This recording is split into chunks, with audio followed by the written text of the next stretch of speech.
ঢাকাই সিনেমার শীর্ষ নায়ক শাকিব খানের তাণ্ডব সিনেমা পাইরেসির মূল হোতাকে গ্রেফতার করেছে জেলা গোয়েন্দা পুলিশ। 17 জুন সোমবার বিকেল 5:50 জেলা শহরের মোহাম্মদিয়া হোটেল সংলগ্ন এলাকা থেকে তাকে গ্রেফতার করা হয়।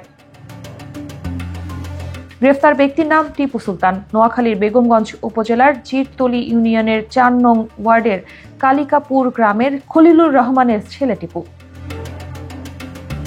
ডিবি সূত্রে জানা যায়, ঢাকার বনানী থানায় দায়ের করা কপিরাইট আইনের মামলায় এজাহারনামায় 1 নম্বর আসামি ছিলেন টিপু।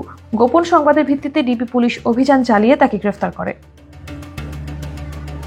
মামলার অভিযোগ সূত্রে জানা যায়, টিপু সুলতান অবৈধভাবে তাণ্ডব সিনেমাটির সম্পূর্ণ এইচডি সংস্করণ পাইরেসি করে বিভিন্ন অনলাইন মাধ্যমে ছড়িয়ে দেয়।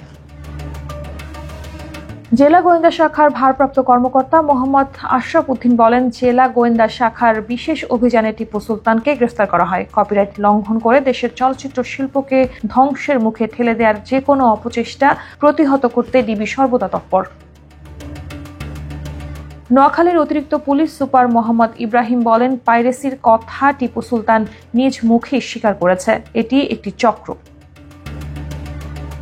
জানা গেছে, সিনেমাটির প্রযোজক শাহরিয়ার শাকিল বাদী হয়ে মামলাটি করেন। বর্তমানে আসামিকে ঢাকায় পাঠানোর প্রক্রিয়া চলছে এবং বনানী থানায় তার বিরুদ্ধে আইনানুগ ব্যবস্থা গ্রহণ করা হচ্ছে।